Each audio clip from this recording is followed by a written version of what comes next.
اعوذ باللہ من الشیطان الرجیم بسم اللہ الرحمن الرحیم الحمد للہ الذی نور قلوب العارفین بنور معرفتہ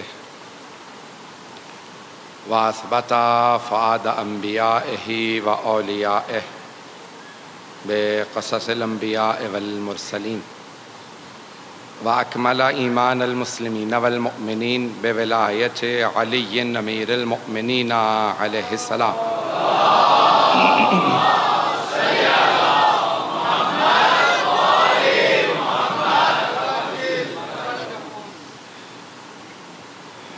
والصلاة والسلام والتحية والإكرام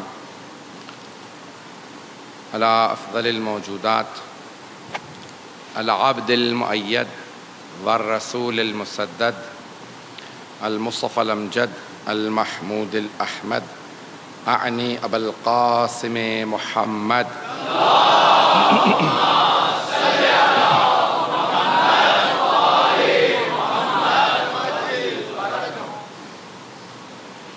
وعلى روحه ونفسه وساهره ووصيه سيد الأتقياء والأصفياء مولا الموالی امام المتقین علی بن ابی طالب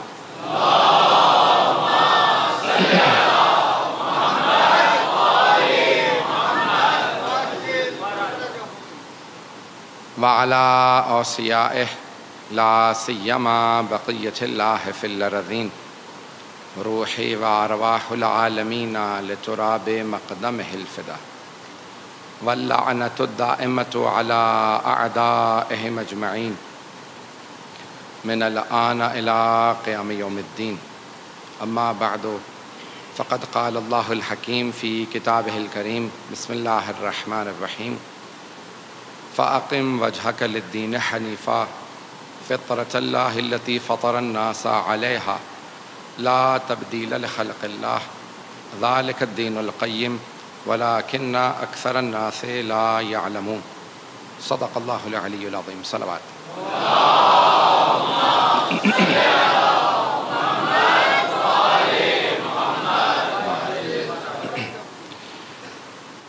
معرفت دین کے عنوان سے یہ عشرہ مجالس جاری رہے گا۔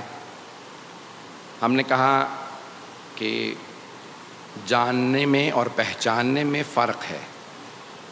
دین کو جانتے سب ہیں، پہچانتے کم ہیں۔ جب آپ پہچاننے لگتے ہیں تو اس پہچان کا کچھ اثر آپ کی شخصیت میں نظر آنے لگتا ہے، اور پہلا اثر یہ ہے کہ انسان جس چیز کو پہچانتا ہے پھر اسے ماننے لگتا ہے۔ ماننے کا اثر یہ ہے کہ انسان پھر اس کی پیروی کرنے لگتا ہے۔ انسان کے افعال سے، کردار سے دین کی معرفت کا اندازہ ہوتا ہے۔ جتنی معرفت زیادہ ہوگی اتنی ہی دینداری زیادہ ہوگی، انسان میں عمل زیادہ ہوگا، اس کا اخلاق بہتر ہوگا۔ تو دینداری ضروری ہے۔ ہم نے گزشتہ کل میں یہ عرض کیا تھا کہ انسان کے اندر ایک مادہ ہے۔ اب یہ فطرت کے عنوان سے بھی میں کچھ مطالب پیش کروں گا، اس کو بھی سن لیجئے گا۔ اب یہ کیسے پہچانا جائے؟ دین تو بہت زیادہ ہیں دنیا میں، ادیان عالم بہت زیادہ ہیں، تو اب یہ کیسے پہچانا جائے کہ دین حق کون سا دین ہے؟ دین حق کی کچھ نہ کچھ پہچان ہونی چاہیے۔ باہر سے کوئی ہمیں آ کے بتائے نہ بتائے، ہماری عقل ہمیں بتاتی ہے دین حق کیا ہے۔ سب سے بڑی جو کسوٹی ہے، جو میزان ہے، جو کرائٹیریا ہے اللہ کی طرف سے دین حق کی معرفت کے لیے، وہ ہمارے پاس ہماری عقل ہے۔ ہم عقل پہ پہلے بھی بول چکے ہیں، گزشتہ 1-2 سال پہلے میں نے عشرہ بھی پیش کیا تھا، لیکن آج میں دین حق کے عنوان سے سب سے بڑی جو ہمارے پاس کسوٹی ہے، جو سب سے بڑا میزان ہے، وہ ہے عقل۔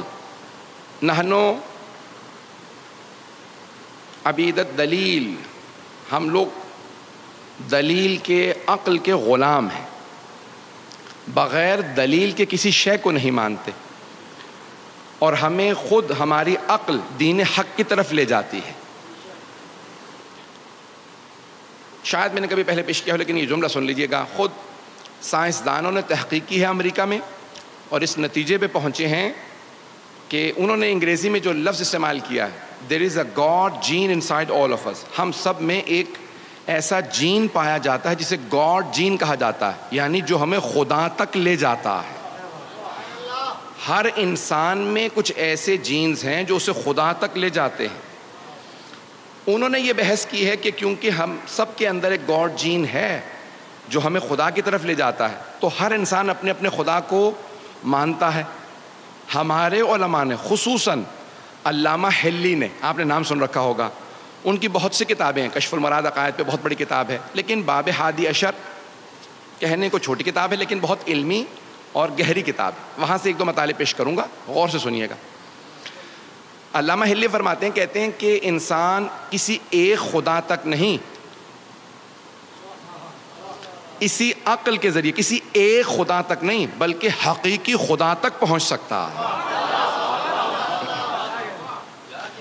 اور وہ کہتے ہیں کہ یہی انسان کی عقل اسے اللہ تک لے جاتی ہے، جسے ہم کہتے ہیں انگریزی میں کہتے ہیں ایک گاڈ تک نہیں، دی گاڈ تک پہنچ جاتا ہے. اب جو انگریزی والے ہیں تاکہ ان بچوں کے لیے پیش کروں کیونکہ میں جانتا ہوں ویلا میں سہارا نہیں لیتا انگریزی کا.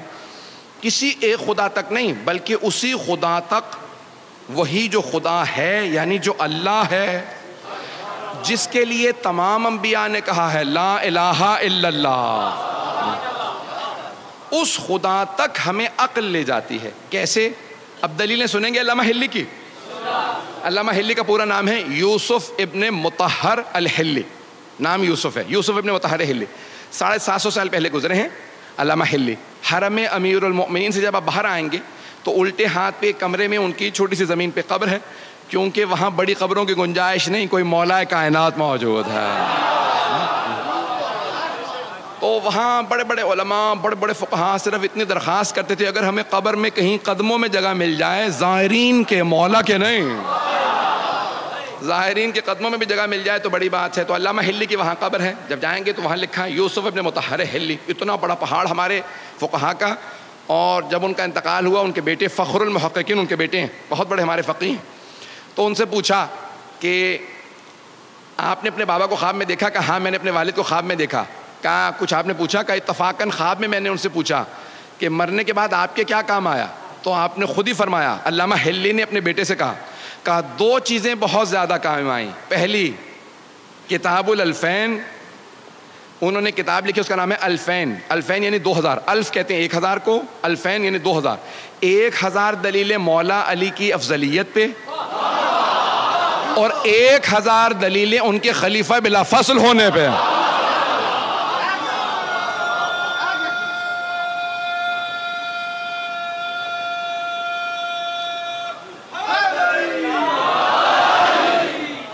توجہ ہے ذہن گرامی.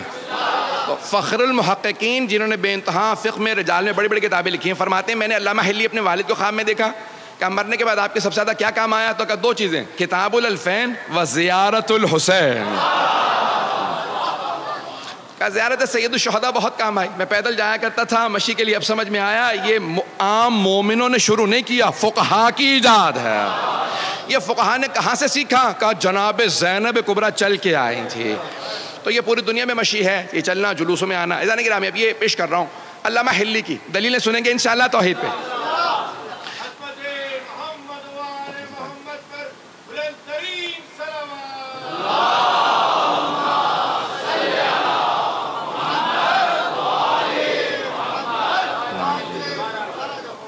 علامہ حلی فرماتے ہیں، کہتے ہیں کہ کسی ایک خدا تک نہیں بلکہ حقیقی خدا تک، اللہ سبحانہ و تعالیٰ تک انسان عقل سے پہنچ سکتا ہے. کہ اگر کوئی جنگل میں بھی پیدا ہو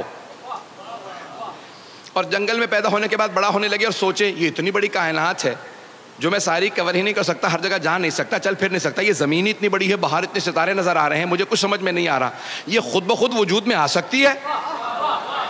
تو خود بخود کہے گا اتنی پیچیدہ کائنات خود بخود وجود میں نہیں آ سکتی، کوئی بنانے والا ہونا چاہیے. اچھا وہ جو بنانے والا ہے یعنی خالق ہے، کیونکہ خود بخود چیزیں وجود میں نہیں آ سکتی، تو وہ خالق آیا بغیر طاقت کے ہو سکتا ہے؟ تو خود ہی کہے گا نہیں، اتنی پیچیدہ کائنات ہے، اتنی مشکل ہے، بنانے والے کو قدیر تو ضرور ہونا چاہیے، اسے قدیر ضرور ہونا چاہیے. تو اب وہ بنانے والا جاہل ہو سکتا ہے اتنی پیچیدہ کائنات بنانے کے لیے؟ تو نہیں اس کا مطلب ہے اسے علیم بھی ہونا چاہیے. آیا بنانے والے کو کبھی موت آ سکتی ہے؟ کہ نہیں پھر یہ نظام چلے گا کیسے؟ اس کا مطلب ہے بنانے والے کو حی و قیوم بھی ہونا چاہیے.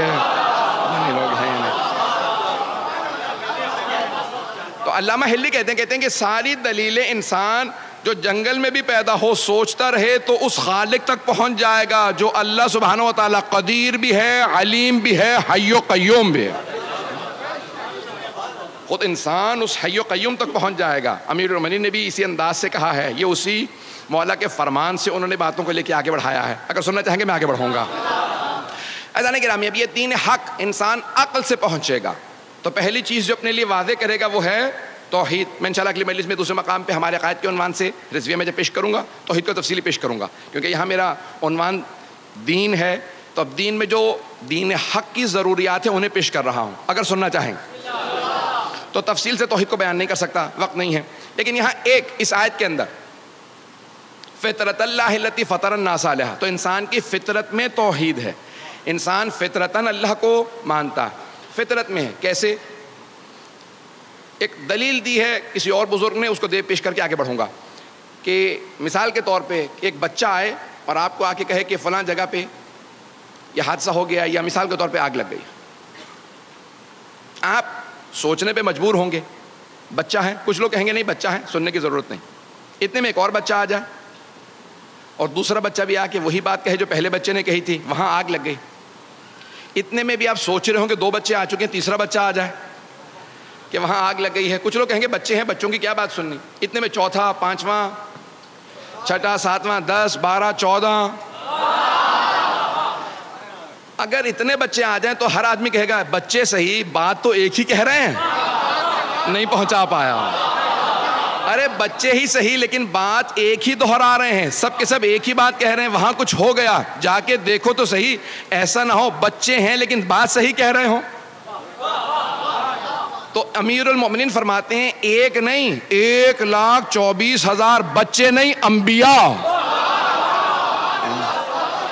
سب کے سب ایک کے بعد آتے رہے، ایک کے بعد ایک آتے رہے اور ایک ہی بات کہتے رہے، لا الہ الا اللہ. بھائی سب ایک ہی بات کہہ رہے ہیں، ذرا جا کے دیکھو تو صحیح، ایسا نہ ہو میں ہی غلط ہوں، کوئی خدا ہو. عزیزان گرامی، کوئی خدا ہے جو سب کے سب انبیاء ایک ہی بات دہرا رہے ہیں. اور پھر سب سے بڑی بات، وہ انبیاء پیسے والے نہیں تھے، دولت والے نہیں تھے، انہی لوگوں میں سے تھے. لوگ اپنے زمانے کے، ان کے زمانے کے لوگوں نے پتھر مار مار کے جان سے مارتے رہے، شہید کرتے رہے، آگ لگاتے رہے، سب کچھ وہ مرتے رہے لیکن ایک ہی بات دہراتے رہے، لا الہ الا اللہ. عزیزان گرامی، یہ 1,24,000 انبیاء، پھر 12 معصوم امام. کوئی حسین سجدے میں ہے، دنیا سے جاتے جاتے کہہ رہا ہے لا الہ الا اللہ. عزیزان گرامی، یہ سب دلیلیں ہیں کہ کوئی ایک خدا ہے. تو دین حق وہی راستہ ہے جو ایک خدا کی طرف دعوت ہے. جو دین حق ایک خدا کی طرف دعوت ہے وہ دین حق ہے. عزیزان گرامی، دوسرا جو اس دین حق کا سب سے بڑا کرائٹیریا ملاک، جو ہم نے کہا کہ ہر شے عقل سے واضح ہوگی. عقل سے، عقل یہ کہتی ہے کہ اگر خدا ہے، اور ابھی ہم ثابت کر چکے خدا ہے، تو پھر اس سے کوئی رابطہ برقرار ہو سکتا ہے؟ اس سے کوئی رابطہ ہو سکتا ہے؟ پھر اس کی صفات ہے، میں صفات میں نہیں گیا، وقت نہیں ہے. صفات ہے، اس میں عدالت آ جاتی ہے، عدالت کا ماننا ضروری ہے، وقت نہیں. انسان یہ سوچے گا اگر کوئی خدا ہے، اور ابھی ہم نے ثابت کیا خدا ہے، تو پھر اس خدا سے رابطہ ہو سکتا ہے. انسان تلاش کرے گا رابطہ ہو سکتا ہے، تو پھر کیسے ہو سکتا ہے؟ تو پھر انسان دیکھے گا کچھ ایسے ہستیاں آئی ہیں، انبیاء آئے ہیں جو کہتے ہیں ہمیں اللہ نے بھیجا. اگر اللہ سے رابطہ کرنا ہے تو پھر جن کو اس نے بھیجا ہے انہی کے ذریعے اللہ سے رابطہ ہو سکتا ہے. اسی کو وسیلہ بھی کہا جاتا ہے، توسل بھی کہا جاتا ہے. کہ خدا سے رابطہ ہو سکتا ہے لیکن وسیلے کے ذریعے. مستقیم بھی ہو سکتا ہے، مستقیماً بھی ہو سکتا ہے. یار مجھے پتا ہے مجمع جو ہے وہ کل اور آج بارش کے باوجود بھی الحمدللہ ہمارے منتظمین بتا رہے تھے کہ مجمع بے انتہا آیا. یہ آپ کی عقیدتیں ہیں، دین سے محبت ہے، حسین کا عشق ہے جو آپ کو لے کے آ رہا ہے.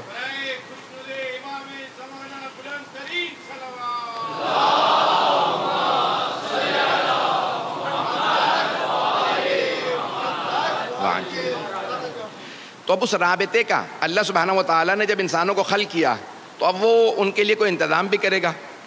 عزیزان گرامی، ہم نے کہا دین، عقیدے اور عمل دونوں چیزوں کا نام ہے. اللہ سبحانہ و تعالیٰ، ہم اصول دین عقل کے ذریعے سمجھ سکتے ہیں، لیکن فروع دین کو سمجھانے کے لیے ہمیں انبیاء کی ضرورت ہے. وہ ہمیں بتائیں گے کہ کوئی نماز ہے، کوئی روزہ ہے. اگر ہمیں کوئی نہ بتاتا نماز کیسے پڑھنی ہے تو ہم نماز نہیں پڑھ سکتے تھے. نہیں پہنچا پایا. ہم نماز نہیں پڑھ سکتے تھے اگر ہمیں کوئی آ کے نہ بتاتا کہ ایسی نماز ہے، فجر کی 2 ہی ہونی چاہیے، ظہر کی 4 ہی ہونی چاہیے، عصر کی 4 ہیں، مغرب کی 3 ہیں، عشاء کی 4. اب اگر کوئی آدمی اعتراض کرے، پروردگارا تو نے ہماری نیند خراب کر کے ہمیں جب اٹھا ہی دیا تھا تو 8 10 17 رکعت یہیں پڑھوا لیتا. پتہ نہیں لوگ ہیں یا نہیں ہیں. کوئی اعتراض کر سکتا تھا، پروردگارا اب اٹھ ہی گیا ہوں، ساری نیند غارت تو ہو گئی، جب پانی چہرے پہ ملا ساری نیند اڑ گئی، تو پروردگارا یہیں 8 10 رکعت، یہیں ظہر کی 4 رکعت یہاں ہو جاتی، چلو 2 نہیں تو 4 ہوتی، 8 ہوتی، کچھ ہوتا نہیں. اللہ نے کہا نہیں، 2 ہی پڑھو، اس کے بعد بے شک سو جاؤ، کیونکہ نماز ہے اپنے نفس سے مقابلہ. جب ایک مرتبہ اپنے نفس کو شکست دے دو پھر سوال نہ کرنا 2 ہی کیوں، 2 رکعت پڑھ کے بے شک دوبارہ سو جاؤ. لیکن جب میرے راستے پہ آؤ گے، شیطان کو شکست دینے کا سب سے بڑا راستہ ہی فجر کی نماز ہے. بھائی اس پہ ویسے ہی واہ آنی چاہیے جیسے باقی جو لوگ آنی چاہیے. میرا کوئی بھی نوجوان بھائی، میرا بچہ کبھی بھی فجر کی نماز قضا نہیں کرے گا. عزیزان گرامی، اب یہ ساری نمازیں یہ کون بتائے گا ہمیں؟ توجہ ہے میرے ساتھ. یہ ساری نمازیں، یہ عبادات ہمیں کون بتائے گا؟ انبیاء. اللہ سے رابطے کے لیے ہمیں انبیاء کی ضرورت ہے. وہ جب فروع دین بھیجے گا انبیاء کے ذریعے. ایک اور جملہ کہہ دوں، جب اللہ جو ہمارے لیے چیزیں بھیج رہا ہے، نماز بھیج رہا، روزہ بھیجا، حج بھیجا، خمس زکوٰۃ، یہاں سب کچھ اس نے بھیجا، قرآن کریم بھیجا، کوئی بھی شے ہمیں مستقیماً نہیں دی، نہیں پہنچا سکا. اللہ نے ہمیں کوئی شے بغیر واسطے کے نہیں دی. جو کچھ دیا واسطے کے ذریعے دیا، وسیلے کے ذریعے دیا. توجہ، اس نے ہمیں نماز بھی دی تو وسیلے کے ذریعے، قرآن کریم دیا تو وسیلے کے ذریعے. ارے وہ جو محتاج نہیں ہے،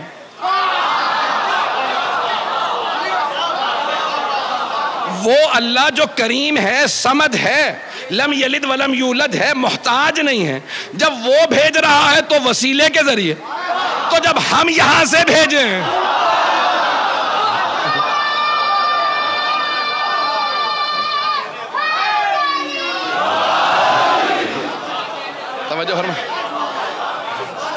بھائی جب اس کی طرف سے جو کچھ آ رہا ہے وہ وسیلے کے ذریعے آ رہا ہے. قرآن سب سے بڑا فیض ہے اللہ کا. فیض یعنی نعمتوں میں سے فیض. فیض سب سے بڑی نعمت کو فیض کہا جاتا ہے. حضرات چند موٹی موٹی اصطلاحات استعمال کروں گا، علماء نے استعمال کی ہیں لیکن وضاحت کر دوں گا. قرآن فیض ہے اللہ کی طرف سے. فے یہ ذات، فیض بہت بڑی نعمت جس کا ہم تصور بھی نہیں کر سکتے، اسے کہتے ہیں فیض. ہر نعمت فیض نہیں ہے. قرآن فیض ہے، صرف فیض ہے. توجہ، عرفاء کی، کیونکہ معرفت دین ہے نا، میرا موضوع ہے معرفت دین، تو عرفاء کی نگاہ میں قرآن فیض ہے، نعمت نہیں ہے، فیض ہے. اللہ نے فیض بھیجا تو رسول کریم کے ذریعے. اللہ نے فیض بھیجا، قرآن کریم فیض ہے. ارے یہ صامت قرآن فیض ہے، یہ خاموش قرآن فیض ہے، تو قرآن ناطق فیض نہیں ہے. جب اس قرآن کے لیے واسطے کی ضرورت ہے تو اس قرآن کے لیے واسطے کی ضرورت کیوں نہیں؟ عزیزان گرامی، اللہ نے قرآن کو بھیجا، عرفاء کی نگاہ میں قرآن فیض ہے اور رسول خدا ہے فیض مقدس. عرفاء جو اصطلاحات استعمال کرتے ہیں، تھوڑی سی اصطلاحات، میں نے کہا موٹی اصطلاحات ہیں، گاڑی اصطلاحات ہیں، یاد کر لیجئے. قرآن فیض، رسول خدا ہے فیض مقدس، اور خدا ہے فیض اقدس. اللہ سب سے بڑا فیض. اس نے کہا دیکھو خبردار، میرے تک آنے کے لیے مستقیم ڈائریکٹ آنے کی کوشش نہ کرنا. اگر ڈائریکٹ آنے کی کوشش کرو گے، بنی اسرائیل نے بھی یہی چاہا تھا. بنی اسرائیل نے کہا موسیٰ اللہ سے کہو ہمیں نظر آ جائے، تو اللہ نے کہا میں کبھی کسی کو نظر نہیں آؤں گا، ذرا پہاڑ کو دیکھو. اللہ نے اپنے کرم فیض کی نگاہ ڈالی پہاڑ پہ، پہاڑ جل گیا. بنی اسرائیل سارے مر گئے، جناب موسیٰ بے ہوش ہو کے گر گئے. بنی اسرائیل نے ڈائریکٹ اللہ سے ہونا چاہا تو سارے تباہ ہو گئے. بڑے بڑے خلفاء کہہ گئے اگر علی نہ ہوتے تو ہم ہلاک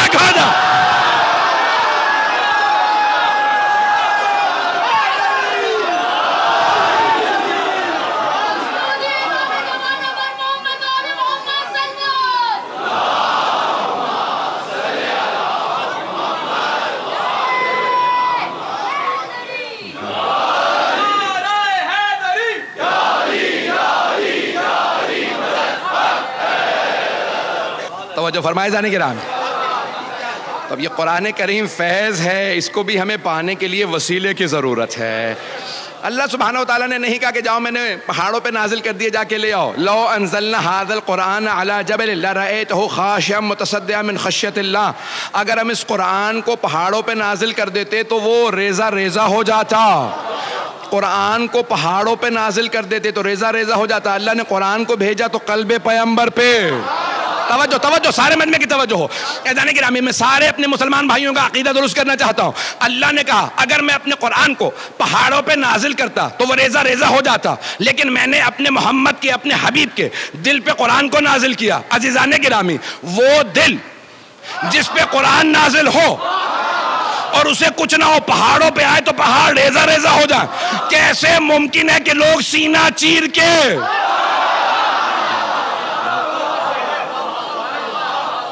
کیسے ممکن ہے کہ اس دل کو دھونے کی ضرورت ہو؟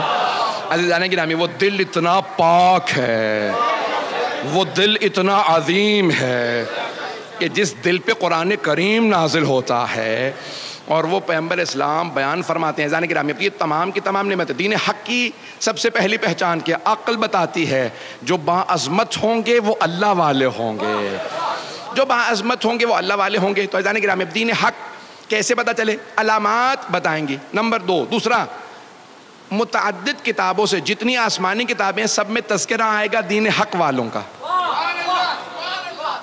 بشارتیں آئیں گی ساری کتابوں میں. جو بھی کتاب اللہ کی طرف سے آئی ہو اس میں بشارت ہوگی کہ تمہارے بعد بھی کوئی آنے والا ہے, کوئی آخری نبی آنے والا ہے, اس کا کوئی ولی آنے والا ہے, اس کا کوئی حسین آنے والا ہے, اس کا کوئی مہدی آنے والا.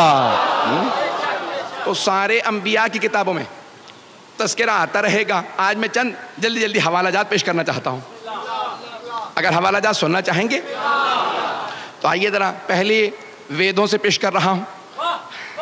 ہمارے علماء نے جو دلیلیں دی ہیں صرف بشارات عہدین, توریت اور انجیل سے, توریت زبور انجیل سے نہیں, ابھی جو ہمارے علماء نے جمع کی ہیں حتیٰ ہندوؤں کے ویدوں سے.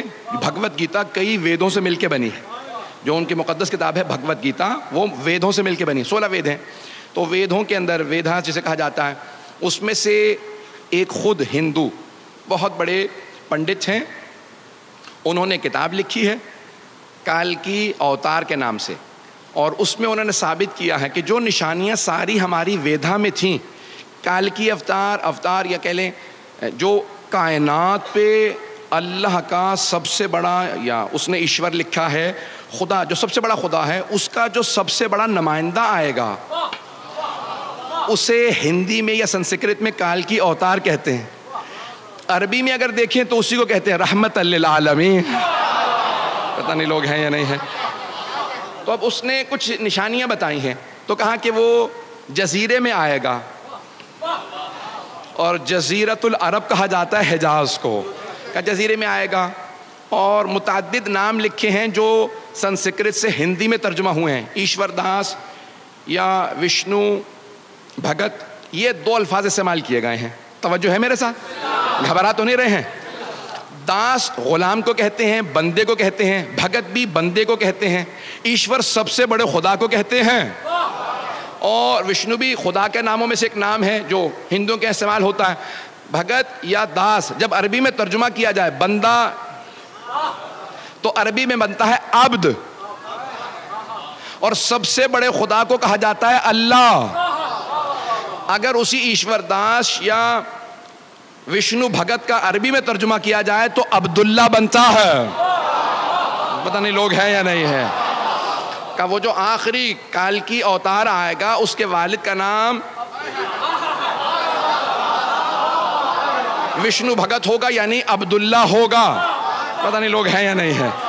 اور ماں کا نام بھی بتایا, اور کہا کہ جو دیوی ہوگی, اور ہم جب دیوی کہتے ہیں تو ہم عربی میں جو بھی لفظ استعمال کیا جائے, جیسے ہم عربی میں کہتے ہیں سیدہ, اردو میں کہتے ہیں be be.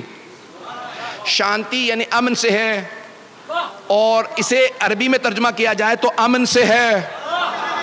Amna be be بنتی ہے. ابھی 3 منٹ میں نے صرف ایک کتاب پیش کی ہے ویدھا سے, ابھی تو میں 2-3 اور کتابیں پیش کرنے والا تھا, اگر سننا چاہیں گے. تو میں نے کہا حق دین حق کی علامات میں سے علامت ایک یہ ہے کہ تمام ادیان عالم میں اللہ کی جو آسمانی ادیان ہیں ان میں اس آخری نبی کا تذکرہ پایا جاتا ہوگا، صرف نبی کا نہیں، ان کے اوصیاء کا بھی تذکرہ پایا جاتا ہوگا۔ ایک بہت بڑے پروفیسر ہیں تھامس مکیلوین کے نام سے، تھامس مکیلوین، بچے نام یاد رکھیں تاکہ کبھی دلیل دینا پڑے۔ تو یہ امریکہ کے ہیں، بہت بڑے قابل آدمی ہیں، مقامی امریکی ہیں، سویڈن کی ایک یونیورسٹی کے اندر وزٹنگ پروفیسر ہیں۔ انہوں نے کتاب لکھی ہے اسلام ان بائبل۔ ان کا میں نے لندن میں اب سے 14-15 سال پہلے، شاید 16-18 سال پہلے، مجھے یاد نہیں، بہت پہلے ایک انٹرویو لیا تھا۔ تو انہوں نے اس انٹرویو کے بعد کہا تھا میری زندگی کا سب سے بڑا اور اچھا انٹرویو یہی تھا۔ تو ان سے صحافی نے پوچھا کہ بھی میں نے 2-4 سوال کیے، اس کے بعد میں نے ان سے کہہ دیا تو آپ نے کیوں کہا؟ کہا کہ مجھے نہیں معلوم انہوں نے یہ سوالات کہاں سے کیے۔ میں نے کہا مجھے بھی نہیں معلوم، مجھے آتے جا رہے تھے، میں پوچھتا جا رہا تھا۔ تو اس تھامس مکیلوین نے ایک دلیل دی، یقین مانے میں نے بے انتہا کتابوں میں دیکھا کہ لوگوں نے کربلا کو توریت سے، زبور سے، انجیل سے ثابت کیا۔ کربلا کو بے انتہا لوگوں نے اپنی کتابوں سے ثابت کیا ہے کہ اس کا تذکرہ پایا جاتا ہے، لیکن تھامس مکیلوین نے غدیر خم کے واقعے کو بائبل سے ثابت کیا، اور کتاب چھپ چکی ہے۔ کتاب کا نام ہے اسلام ان بائبل، اسلام ان بائبل میں اسلام۔ اور انہوں نے بہت سی دلیلیں دی ہیں۔ اب میں 2 دلیلیں جلدی جلدی توریت سے دینا چاہ رہا ہوں، یا ایک دلیل سن لیجیے اور پھر ایک انجیل سے، اگر سننا چاہیں گے۔ عزیزان گرامی، یہ دلیل امام رضا علیہ السلام نے بھی دی ہے،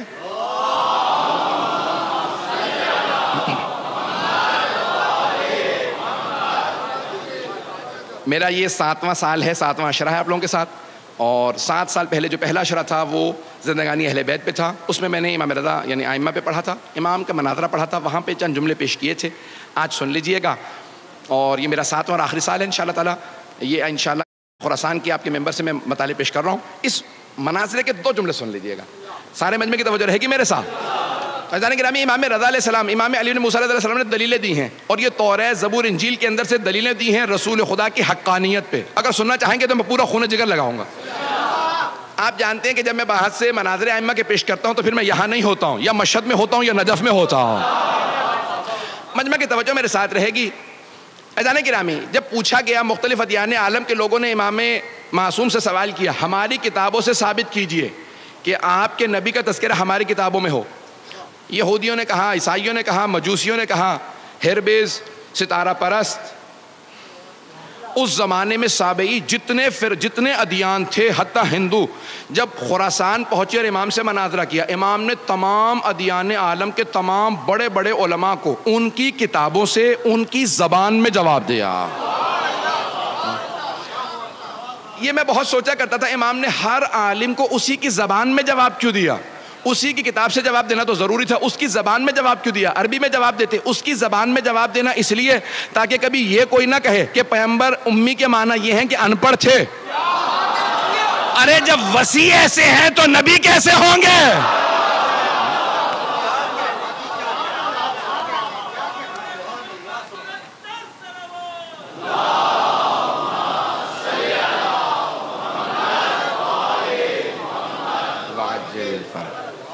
تو ایک مرتبہ مامون نے مناظرہ رکھا تھا، مامون رشید، نام آپ نے سن رکھا ہوگا، بنی عباس کے خلفاء میں سے ہارون رشید کے بعد اس کے دونوں بیٹے امین اور مامون۔ مامون ایران پہ حکمران تھا، حاکم تھا، بعد میں اپنے بھائی کو قتل کرنے کے بعد پوری حکومت اس نے قبضے میں لے لی تھی۔ تو اس نے امام رضا علیہ السلام کو خراسان بلوا لیا تھا تاکہ نظر رکھے اور جاسوسی کرتا رہے، اور کسی طرح سے ایک مناظرہ امام کو ہروا دے تاکہ پھر شیعہ امام سے دور ہو جائیں۔ اور جتنی اسے ضد تھی کہ امام ایک مناظرہ ہار جائیں، کسی طرح سے لوگوں کی نظروں میں گر جائیں، قدرت کو اتنی ہی ضد تھی کہ حق جھکنے نہ پائے۔ تو اب ایک مرتبہ مامون نے خاموشی سے منصوبہ بنایا اپنے ایک وزیر کے ساتھ، فضل ابن ربی سے کہا کہ بھئی کسی طرح سے دنیا کے جتنے بڑے بڑے ادیان عالم کے سب سے بڑے علماء ہیں، سب کو دعوت دو جو آئیں، آ کے مناظرہ کریں امام رضا سے، تاکہ ایک بھی مناظرہ اگر یہ ہار گئے تو میں تمام شیعوں کے خلاف استعمال کروں گا اور انہیں واپس اپنا دین چھوڑنے پہ مجبور کروں گا۔ اس نے کہا ٹھیک ہے، لیکن اس پہ بہت وقت لگے گا اور پیسہ۔ اس نے کہا مجھے پرواہ نہیں، پیسہ بھی لگے گا، ہم لگائیں گے، اور وقت درکار ہے، چند مہینے ہیں۔ انہوں نے تیاری شروع کی، تو یہودیوں کے راس الجالوت کو خط لکھا، جسے آج چیف ریبائی کہا جاتا ہے، اور اسقف اعظم جو آرچ بشپ تھا، پوپ تھا اس زمانے میں، اسے بلایا، اور ہندوؤں کا سب سے بڑا جو پنڈت تھا اس کو اس زمانے میں سادھوؤں کو, جو سابئی تھے, جو ستارہ پرست سے مجوسی, جتنے بھی ادیان تھے, سب کے بڑے بڑے علماء کو کہا اکیلے مت آئیے گا, کتابیں لے کے علماء کے ساتھ تیاری کر کے آئیے گا. جب سب آ گئے کہا کان و کان ہمارے ولی عہد کو خبر نہ ہونے دینا, امام رضا کو خبر نہ ہونے دینا, انہیں پتہ نہ چل جائے, کہیں ایسا نہ ہو یہ بھی تیاری شروع کر دیں. جو تیاری کر کے بات کرے اسے ہم امام ہی نہیں مانتے. اگر بات پہنچ رہی ہو, ہم ایسے کوئی امام نہیں مانتے. میں جملہ کہہ رہا ہوں سخت ہے, مجھے معاف کر دیجیے گا اگر کسی کو گراں گزرے. ہم ایسے کوئی امام نہیں مانتے جسے چاولوں کے پیچھے بوٹی نظر نہ آتی ہو. کس کا ہے نہ پوچھئے گا. ہم ایسوں کو امام مانتے ہیں جو پہاڑ کے پیچھے دیکھ کے بتا کتنی فوج آ رہی ہے, کتنے میرے ہاتھوں مارے جائیں گے, کتنے بھاگ جائیں گے.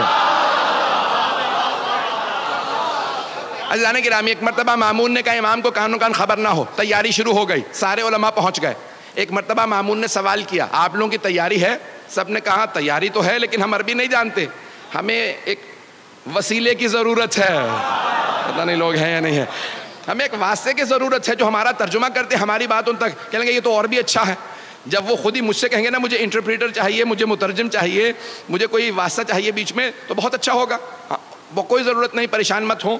ابھی آپ لوگوں کی تیاری ہے؟ ہاں. سب علماء کو الگ الگ ایک گروہ میں سب کھڑے ہو گئے, کتابیں لے کے کھڑے تھے. سب کی تیاری ہے, کہاں جاؤ جا کے ہمارے ولی عہد کو بلا لاؤ. آیا وہ خادم جو امام کو بلانے کے لیے مامون کی طرف سے. جیسے ہی پہنچا تو امام اپنے حجرے میں عبادت کر رہے تھے. اچھا وہ خادم جو امام کی جاسوسی پہ لگایا گیا تھا نا کہ دیکھو یہ کیا کرتے ہیں, تو اس نے ہمیشہ دیکھا, واپس آنے کے بعد دل ہی دل میں وہ شیعہ ہو چکا تھا, تقیے میں چلا گیا تھا. تو اس سے پوچھا بھی کیا بات ہے, کیا دیکھتے ہو؟ کہ جب بھی جاتا ہوں نا جاسوسی کے لیے تو میں نے صرف 3 ہی حالتوں میں دیکھا, یا نماز سے ہوتے ہیں, یا روزہ رکھے ہوئے ہوتے ہیں, یا ذکر کر رہے ہوتے ہیں. لگتا کہا کہ اور کیا دیکھا؟ کہ جب یہ قرآن پڑھتے ہیں نا تو لگتا ہے قرآن آیا ہی ان کے لیے. جب نماز پڑھتے ہیں تو پتہ چلتا ہے نمازی صرف یہی ہے.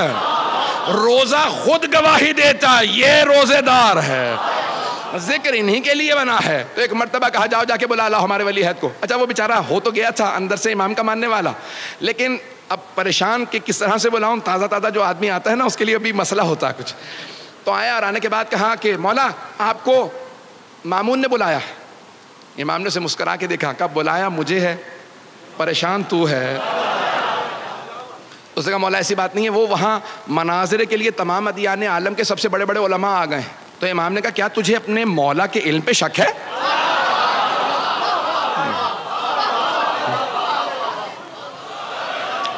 بس بھی ایک مرتبہ امام نے کہا کہ تجھے اپنے مولا کے علم پہ شک ہے؟ اس نے کہا نہیں مولا آپ کے علم پہ کوئی شک نہیں, لیکن مولا یہ جو مناظرہ کرنے والے ہوتے ہیں نا یہ بات ایسی گھما پھرا کے کرتے ہیں کہ سوال کچھ ہوتا ہے, جواب کچھ بنتا ہے. تو میں گھبرا یہ رہا ہوں کہ مناظرے کے لیے وہ تو تیاریاں کر کے آئے ہیں. مولا نے کہا سن, چہرہ میرا نہیں مامون کا دیکھنے والا ہوگا.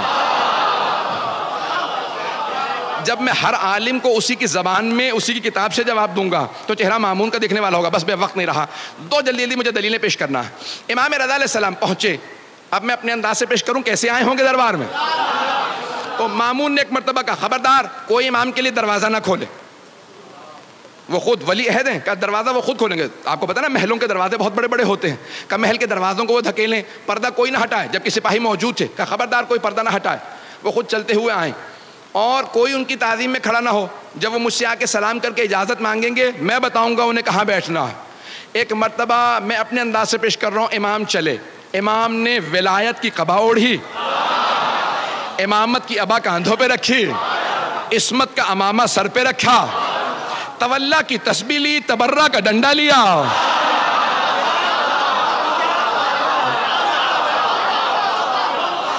ایک مرتبہ نالین زیب تن کی.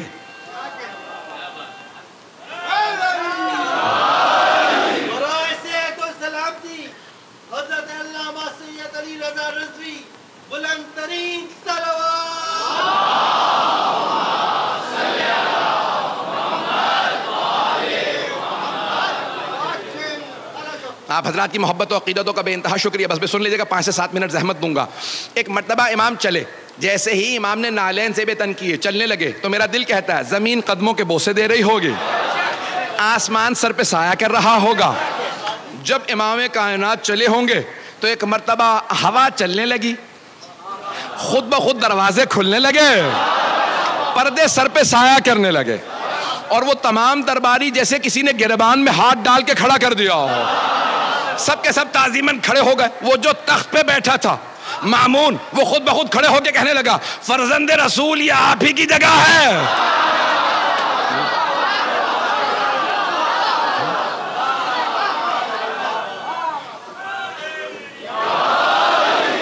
فرزند رسول یہ آپ ہی کی جگہ ہے، آپ تشریف لائیے. مولا نے کہا نہیں، میں تیرے تخت پہ نہیں بیٹھوں گا، تیرے تخت سے ظلم کی بو آتی ہے، میرے لیے ممبر لگوا دیا جائے، ہم وارث ممبر ہیں.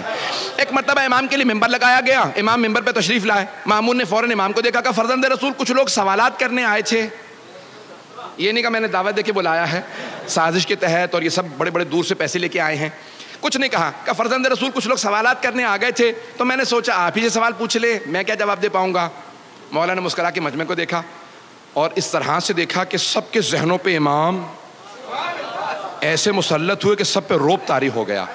جو الہی نمائندہ ہوتا ہے اس کا آنا بتاتا ہے یہ اللہ کا بھیجا ہوا ہے. ایک مرتبہ امام نے مجمع کو دیکھا، سب پہ ایک روب طاری ہوا کہ ان کے چہرے پہ ہیبت و جلال، ان کا نور بتا رہا ہے یہ عام آدمی نہیں ہے. امام نے مجمع کو دیکھنا شروع کیا، کہا پہلے آپ لوگ سوال کریں گے یا پہلے میں سوال کروں. اب وہ اور زیادہ پریشان، کا یہ اکیلا آدمی اتنے بڑے مجمع سے کہہ رہا ہے کہ آپ سوال پہلے کریں گے، میں پہلے اتنا ہی نہیں یقین ہے اپنے علم پہ. امام نے کہا آپ پہلے سوال کریں گے پہلے میں سوال کروں گا. تو جو عیسائی آرچ بشپ تھا، جو ان کا پوپ تھا، جو سب سے بڑا ان کا پادری تھا، اس نے کہا ہم لوگ تو بہت زیادہ ہیں، آپ ہی کیوں نہیں ایک ایک سوال سب سے کر لیتے. امام نے کہا تو پھر میں آپ ہی سے شروع کرتا ہوں. پتہ نہیں لوگ ہیں یا نہیں، اسی نے دعوت دی تھی. امام نے کہا پھر میں آپ ہی سے شروع کرتا ہوں. کہا فرمائیے. امام نے کہا یہ بتاؤ حضرت عیسیٰ کو مانتے ہو؟ کہا ہاں. کہا کیا مانتے ہو؟ کہا ہم مانتے ہیں وہ ابن اللہ تھے. ابن اللہ یعنی اللہ کا بیٹا، سن آف گاڈ. وہ ہم مانتے ہیں کہ حضرت عیسیٰ اللہ کے بیٹے تھے. امام نے کہا میں بھی حضرت عیسیٰ کو مانتا ہوں. حضرت عیسیٰ اللہ کے نبی تھے، اللہ کے بندے تھے، بس نماز روزے میں چور تھے. جیسے آپ خاموش ہو گئے نا، وہ سارا مجمع خاموشی میں چلا گیا کہ یہ امام نے کیا کہہ دیا. لیکن وہ عیسائی آرچ بشپ چیخنے لگا کہ کس نے آپ کو مسلمانوں کا عالم کہا؟ وہ حضرت عیسیٰ جن کے لیے پوری زندگی میں کسی نے دن میں دسترخوان نہیں بچھایا، رات میں کسی نے بستر نہیں بچھایا، آپ نے اسے کہہ دیا نماز روزے کے چور تھے. کہ دن میں دسترخوان نہیں لگا یعنی پوری زندگی روزے رکھے، رات میں کسی نے بستر نہیں بچھایا، وہ پوری رات تہجد پڑھتے تھے، آپ کہتے ہیں نماز روزہ نہیں کرتے تھے. امام نے کہا اچھا تو تم مانتے ہو نماز روزہ کرتے تھے؟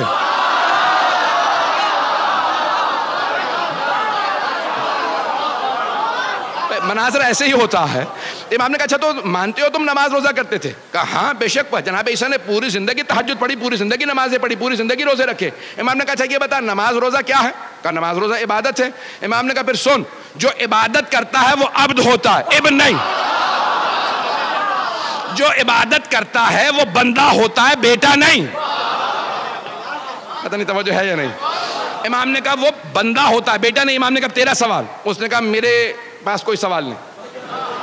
آپ نے سوال چھوڑا ہی کہاں ہے؟ ہمارے دین کی بنیادیں ہلا دی.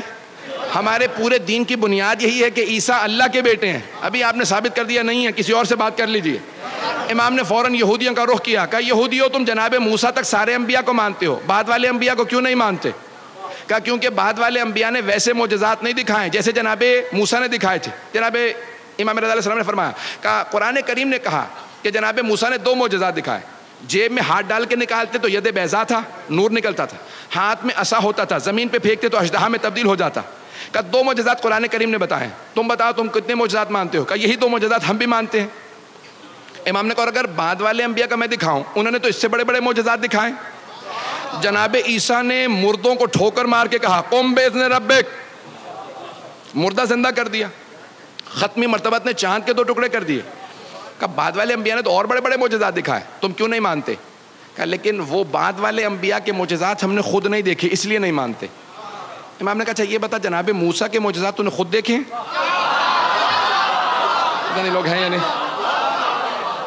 جناب موسیٰ کے معجزات تو نے خود دیکھے ہیں؟ کہ نہیں خود تو میں نے نہیں دیکھے، میں اس زمانے میں نہیں تھا 4000 سال پہلے، لیکن مستند کتابوں میں وہ معجزات آئے. امام نے کہا اچھا اور اگر میں مستند کتابوں سے جناب عیسیٰ اور جناب ختمی مرتبت کے معجزات ثابت کر دوں تو مان لے گا؟ کہ مان لوں گا لیکن آپ کے نزدیک مستند نہیں، ہمارے نزدیک مستند ہو. امام نے کہا اچھا یہ بتاؤ تمہارے نزدیک سب سے مستند کتاب کون سی ہے؟ کہا توریت. وہ جو یہودی راس الجالوت تھا نا چیف رہبر, وہ ذرا دور کھڑا تھا. امام نے کہا تمہارے نزدیک سب سے مستند کتاب کون سی؟ اس نے کہا توریت. امام نے کہا ذرا مجمع کو بتانا میری توریت کی تلاوت کیسی ہے. توریت کھولو. اس نے توریت کھولی. امام نے کہا دائیں طرف کے صفحے سے میں پڑھنا شروع کرتا ہوں. نہیں ہے مجمع میرے ساتھ. امام نے بھائی اب نعرے کا وقت نہیں رہا, کسی چیز کا وقت نہیں رہا. امام نے ایک مرتبہ عبرانی زبان کے اندر, عبرانی ہیبرو زبان میں توریت کی تلاوت شروع کی. جیسے امام نے تلاوت شروع کی, اس نے آدھا صفحہ سنا, فوراً توریت کو بند کیا. کہا رک جائیے, آپ وہاں ممبر پہ بیٹھے, میں یہاں کھڑا ہوں, یہ آپ کو پتا کیسے چلا میں نے صفحہ کون سا کھولا؟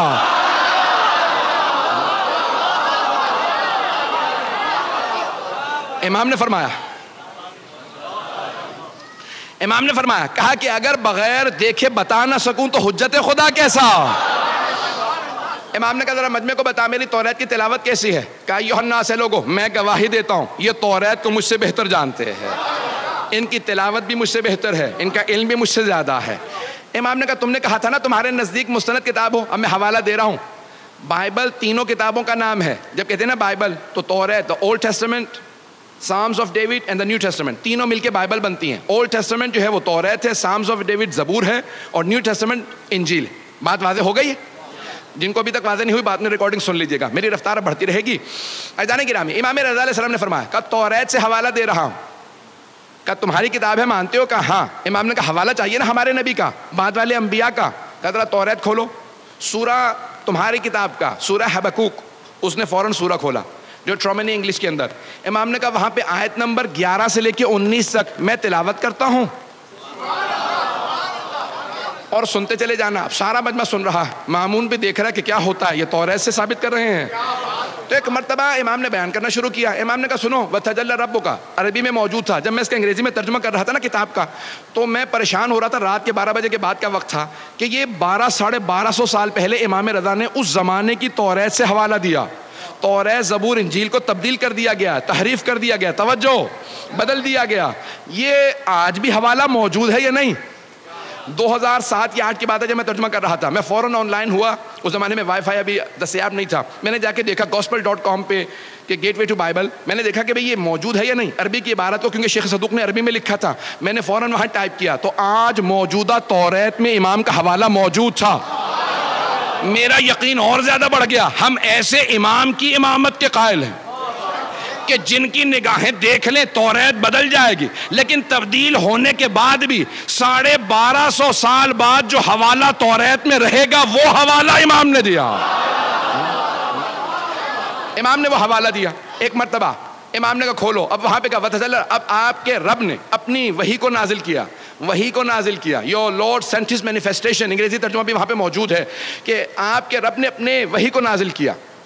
اللہ طور سینا, on Mount Sinai, طور سینا پہ. کہا یہ طور سینا پہ کس پہ وحی نازل ہوئی؟ تو فوراً وہ راس الجالوت نے, یہودیوں کے سب سے بڑے عالم نے کہا جناب موسیٰ پہ, دنیا جانتی ہے جناب موسیٰ پہ وحی آئے. کہا مانتے ہو نا؟ کہا ہاں. کہا ذرا اگلی آیات کی تلاوت کرو.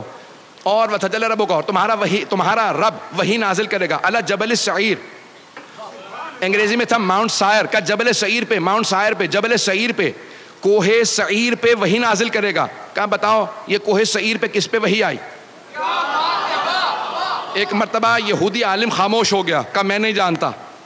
امام نے کہا کتاب تمہاری ہے, سورہ تمہارا, آیت تمہاری کتاب کی, ذرا ایک مرتبہ تم سننا, میں بتاتا ہوں. امام نے عیسائیوں کا رخ کیا. کہا اے عیسائیوں, کیا تمہارا عقیدہ ہے کہ جناب عیسیٰ پہ جبل سعیر پہ وحی آئی تھی؟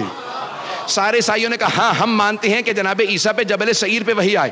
امام نے کہا یہودیو, تم کہتے ہو مستند کتاب سے حوالہ دو تو مان لو گے, تمہاری کتاب میں تذکرہ ہے کہ بعد والے نبی پہ جبل سعیر پہ وحی آئے گی. کہ تمہاری کتاب ہے, حوالہ جناب عیسیٰ کا ہے, کیونکہ تمہیں معلوم نہیں کس نبی پہ. میں بتا رہا ہوں اور عیسائی بتا رہے ہیں کہ جناب عیسیٰ پہ وہاں وحی آئی. اب جیسے آپ میں سے بہت سے خاموش ہیں, سارے یہودی خاموش ہو گئے کہ کیا کیا جائے گا. عزیزان گرامی, مجھے پتا ہے کہ آپ کے سب حضرات کی توجہ کی وجہ سے میری طرف توجہ ہے کہ اگلا جملہ کیا ہوگا. امام نے کہا سن, آیت نمبر 18 اور 19 میں لکھا وَتَجَلَّى رَبُّكَ عَلَى جبل فاران, اور تمہارا رب جبل فاران پہ وحی نازل کرے گا. انگریزی میں نے ترجمہ دیکھا جبل فاران کا, تو لکھا تھا ماؤنٹ پھیرن. ماؤنٹ پہ جبل فاران پہ. امام نے کہا جانتے ہو جبل فاران کہاں ہے؟ کہا ساری دنیا جانتی ہے, مکے کے پہاڑی سلسلوں کا نام جبل فاران. امام نے کہا اسی جبل فاران میں جو مکے کے پہاڑی سلسلوں کا نام ہے, ایک غار ہے جس کا نام ہے غار حرا. پوری دنیا میں صرف ہمارے نبی نے کہا مجھ پہ غار حرا میں وحی آئی تھی. کہا او یہودیو, کتاب تمہاری ہے, حوالہ ہمارے نبی کا ہے. ایک مرتبہ امام نے کہا سن, آگے لکھا ہے کہ اسی آخری نبی کے بھی جناب موسیٰ کی طرح سے 12 اوصیاء ہوں گے. گھبرا گئے حضرات؟ اس آخری نبی کے 12 وصی ہوں گے. فوراً اس نے کتاب کو بند کیا. کہ یہ آپ کو سب کیسے معلوم ہے؟ امام نے کہا سن, تو کہتا ہے نا کہ بعد والے انبیاء نے ویسے معجزات نہیں دکھائے, تو جو معجزہ کہے گا میں دکھا دوں گا. اس نے پلٹ کے کہا مجھے پورا یقین ہے آپ معجزہ دکھا سکتے ہیں, لیکن میں جاننا چاہتا ہوں کیسے. جب آپ ہماری کتاب کو ایسے جانتے ہیں, مجھے پورا یقین ہے اگر آپ کہیں گے تو آپ معجزہ دکھا دیں گے. امام نے کہا سن, وہ جو وہاں لکھا ہے نا آخری نبی کے 12 وصی ہوں گے, ان میں سے 8واں میں ہوں.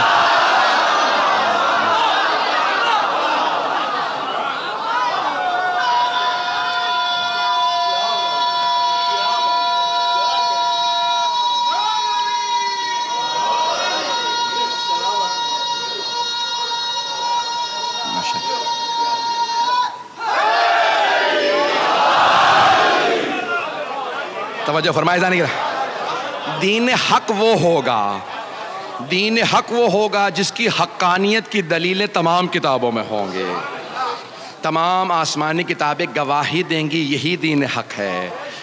دین حق کے جو پہنچانے والے ہیں وہ حبیب خدا ہیں, اور وہ بتا کے گئے ہیں کہ میری مقدس کتاب کا نام قرآن ہے, اور ان کے ساتھ میں اپنی آل کو چھوڑے جا رہا ہوں جو قرآن کے ساتھ ساتھ رہیں گی, یہ کبھی جدا نہیں ہوں گے. اب جو قرآن نیزوں پہ بلند کرتے نظر آئیں وہ آل کے اور قرآن کے دشمن ہیں, اور جو نیزوں پہ سر بلند ہو کے بھی قرآن سناتے نظر آئیں وہ وارثان قرآن ہیں, وہ آل محمد ہیں, وہ اوصیاء رسول خدا ہیں. تمام کے تمام مسلمانوں حتیٰ عیسائیوں نے گواہی دی ہے کہ جہاں جہاں سے نیزے پہ سید الشہداء کا سر گزرتا تھا قرآن کی تلاوت کرتا نظر آتا تھا. عزیزان گرامی, پہلی محرم گزر گئی ہے, سید الشہداء سفر میں ہیں, ابھی کربلا نہیں پہنچے ہیں, 2 محرم کو پہنچیں گے. جاننا چاہتے ہیں سفر کہاں سے شروع ہوا؟ یہ 28 رجب کو مدینے سے سفر شروع ہوا. زیادہ وقت نہیں ہے, میرا آپ سے وعدہ ہے ذرا کچھ دیر کے لیے میرے ساتھ مدینہ منورہ چلیے. وہاں ایک حسین اپنے نانا کی قبر سے وداع کرنے جا رہے ہیں. آپ کے ذہنوں میں ہے نا, یزید نے خط لکھا مروان کو, کہا کہ مجھے حسین کی بیعت چاہیے. امام حسین نے انکار کر دیا. بس بھئی وقت نہیں ہے کہ تفصیل میں جاؤں, ذہنوں میں واقعہ ہے آپ کے. جب کہا نا کہ بیعت چاہیے, امام نے کہا نہیں بیعت نہیں کروں گا. پھر تیار ہو جاؤ ہے حسین, یزید پھر فوج لے کے آئے گا. کہا نانا یہ آپ کا شہر ہے, میں نہیں چاہتا میری وجہ سے آپ کے شہر پہ حملہ ہو. مقدس جگہوں سے امام اس لیے کوچ کر گئے, جانتے ہیں جنگ ہوگی, حملہ ہوگا, بیعت نہیں کروں گا. جب وداع کرنے گئے نا تو سب سے پہلے نانا کے روضے پہ گئے. جب نانا کے روضے پہ گئے, دیکھنا چاہیں گے کیسے گئے؟ قبر نبی پہ گئے, ابھی جناب ام سلمہ موجود تھیں. جیسے ہی امام حسین کو آتا دیکھا, جناب ام سلمہ نے کہا میرا لال. جناب ام سلمہ نے پالا تھا نا جناب سیدہ کے ساتھ مل کے. کہا میرا لال کیا بات ہے؟ کہا نانی اماں, میرے جد رسول خدا کی امت مجھے مدینے میں رہنے نہیں دے رہی, میں اپنے نانا سے وداع کرنے آیا ہوں. قبر سے لپٹے رونے لگے, یہاں تک کہ روتے روتے بے ہوش ہو گئے. اتنا روئے, نانا سے بڑی محبت تھی. رسول خدا گود میں لے کے امام حسین کو پیار کرتے تھے, زبان چساتے تھے, بہت پیار کرتے تھے. اتنی ہی امام حسین کو محبت تھی. قبر سے لپٹ کے رونے لگے. جب رو رہے تھے نا تو بے ہوش ہو گئے. تو اب الوقائع والحوادث میں مرحوم ملبوبی نے لکھا ہے, کہتے ہیں جب بے ہوش ہوئے نا تو ایک مرتبہ دیکھا رسول اسلام اپنی قبر سے اٹھے ہیں, امام حسین کو گلے لگا رہے ہیں.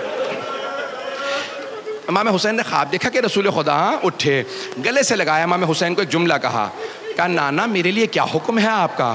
کہا ان اللہ شاء ان یراک قتیلا، میرے لال مشیت الہی یہی ہے کہ آپ اپنی جان قربان کر دیجئے، راہ خدا میں جان دے دیجئے۔ کہا نانا مجھے جان دینے سے کوئی شکوہ نہیں ہے، لیکن نانا میری بہنوں کے لیے کیا حکم ہے؟ نانا میری بہنوں کے لیے کیا حکم ہے؟ تو ایک مرتبہ اب پیغمبر کی آنکھوں میں بھی آنسو آ گئے، پیغمبر کی آنکھوں میں آنسو، تو جانتے کیا فرمایا؟ کہ ان اللہ شاء ان یراہن سبایا، کہ مشیت الہی یہی ہے کہ انہیں قیدی بنایا جائے گا۔ اب روتے ہوئے اٹھے امام حسین اور نانی سے ملنے لگے۔ لوگوں نے پوچھا کیوں رو رہے ہیں؟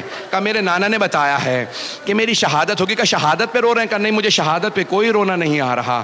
کہا پھر کس بات پہ رو رہے ہیں؟ کہا میری بہنیں قیدی بنائے جائیں گے، میں بہنوں کی قید پہ رو رہا ہوں۔ اجرکم اللہ۔ بہت روئے۔ اب یہاں پہ اہل سنت نے ایک روایت لکھی ہے، ہماری شیعہ کتابوں میں بھی ہے، کہ جناب ام سلمہ نے کہا بیٹا کہاں جا رہے ہیں؟ امام حسین سے کہا نانی اماں میں کربلا جا رہا ہوں۔ جیسے کہا نا کربلا جا رہا ہوں، جناب ام سلمہ رونے لگی۔ کہا بیٹا کربلا نہ جائیے گا، آپ کے نانا نے مجھ سے کہا تھا اے ام سلمہ میرا یہ لال حسین کربلا میں مارا جائے گا۔ کہا نانی اماں وہ وقت آ گیا ہے، نانی اماں وہ وقت آ گیا ہے۔ بس بھی نکلے نا جیسے روضہ رسول سے باہر، تو جناب عبداللہ حضرت عبداللہ ابن عباس آ گئے۔ انہوں نے آ کے کہا کہ مولا کہاں جا رہے ہیں؟ حسین کربلا نہ جائیے گا، عراق نہ جائیے گا۔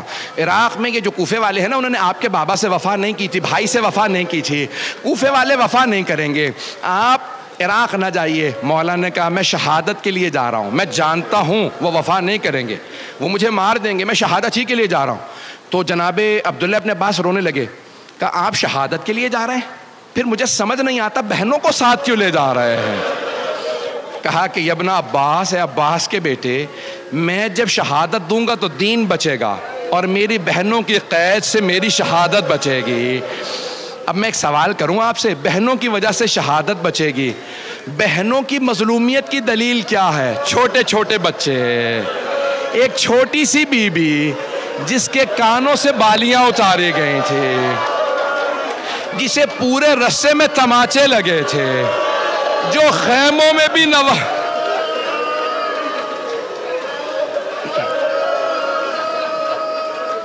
رک جائے 2 منٹ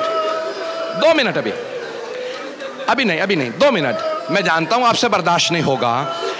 جناب سید الشہداء نے فہرست تیار کی، کون کون میرے ساتھ کربلا جائے گا؟ حضرت عباس سے کہا عباس ہے میرے بھائی، یہ فہرست ہے، تمام مردوں کو بتا دو کون کون ساتھ جائے گا۔ جناب عباس نے کہا علی اکبر آپ کا بھی نام ہے، قاسم آپ کا بھی نام ہے، سب کو نام بتاتے رہے۔ جانتے ہیں کس کے نام پہ روئے؟ ایک چھوٹا سا بچہ تھا، کسی بی بی کی گود میں تھا۔ اب بچے سے تو کہہ نہیں سکتے تھے کہ اس بچے تو کس سے کہا؟ اس بی بی سے کہا فاطمہ صغرا علی اصغر کا نام بھی۔ اجرکم اللہ۔ بس میں تمام کیا، 2 منٹ کی زحمت۔ سب کو بتایا کس کس کا نام ہے، کہا آپ کا بھی نام ہے، مستورات کے بھی نام بتایا، کہا عباس راستے کے لیے پانی لے لیجئے گا۔ جناب عباس نے مشکیزوں پہ پانی بھرنا شروع کیا، پانی بھر کے اونٹوں پہ لادنا شروع کیا، بہت زیادہ پانی لیا۔ کہا نہیں مولا میں نے اتنا پانی رکھ لیا پانی ختم نہیں ہوگا، نہ جانے کون سا لشکر آئے گا جسے پانی پلا دیں گے۔ بس ایک مرتبہ پانی بھر لیا، مولا عباس نے، غازی عباس نے پانی اونٹنیوں پہ سب پہ رکھ دیا۔ اب ایک مرتبہ مولا حسین نے کہا عباس اونٹنیوں پہ اماریاں لگا دو، پردے کا انتظام کر دو۔ کتنا پردے کا اہتمام ہے۔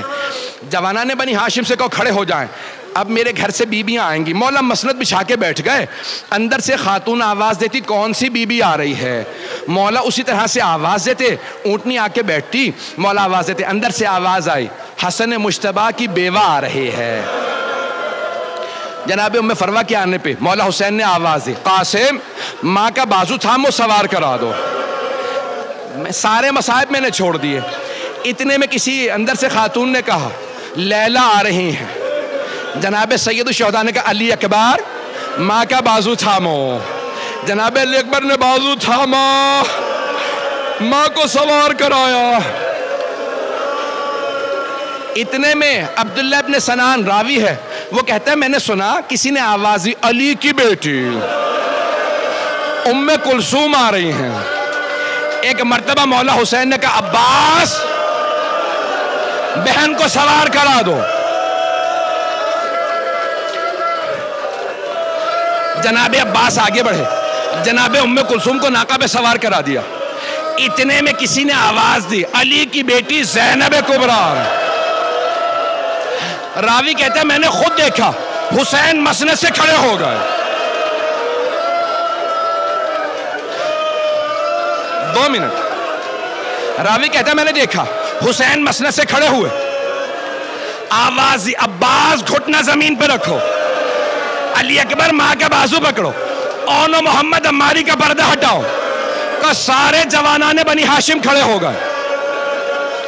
جناب عباس آگے بڑے، بی بی آئیے سوار کرا دو۔ جناب زینب کبریٰ نے کہا نہیں عباس، آج آپ مجھے سوار نہیں کرائیں گے۔ جناب علی اکبر نے کہا پھوپھی اماں میں آپ کو سوار کرا دوں، کہا نہیں علی اکبر۔ اون محمد نے کہا اماں ہم کا نہیں، آج رک جاؤ۔ مولا حسین نے کہا بی بی آپ کو میں سوار کرا دوں، کہا بھیا مجھے معاف کر دے لیکن آج آپ سے بھی سوار نہیں ہونا چاہتی۔ بہن پھر کون سوار کرائے؟ کہا بھیا جو مجھے 11 محرم کو سوار کرائے گا۔ آج وہی مجھے سوار کرائے۔ میرے مولا نے آواز دی میرا سجاد بیٹا پھپھی کو سوار کرا دو۔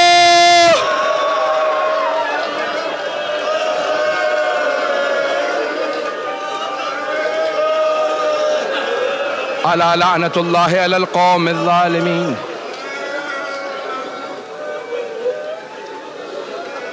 وَسَيَعْلَمُ الَّذِينَ ظَلَمُوا أَيَّ مُنْقَلِبٍ يَنْقَلِبُونَ۔ صرف 2 جملے دعا کے، ہاتھوں کو بلند کیجئے گا۔ پروردگارا واسطہ 11 محرم کا، جب ایک بوڑھی بی بی ہر بی بی کو سوار کرا رہی تھی، یہاں تک کہ اس بی بی نے اپنی ماں کی کنیز جناب فضہ کو بھی سوار کرا دیا، لیکن جب اس بی بی کی باری آئی نا تو ایک مرتبہ اس بی بی نے، اس بڑی باعظمت بی بی نے مولا سجاد کو دیکھا گلے میں طوق ہے، ہاتھوں میں زنجیریں ہیں، پاؤں میں بیڑیاں ہیں۔ اب بی بی نے مولا سجاد کو آواز نہیں دی، جانتے ہیں کیا کیا؟ فرات کا رخ کیا اور بڑی حسرت سے کہا میرے بھیا عباس۔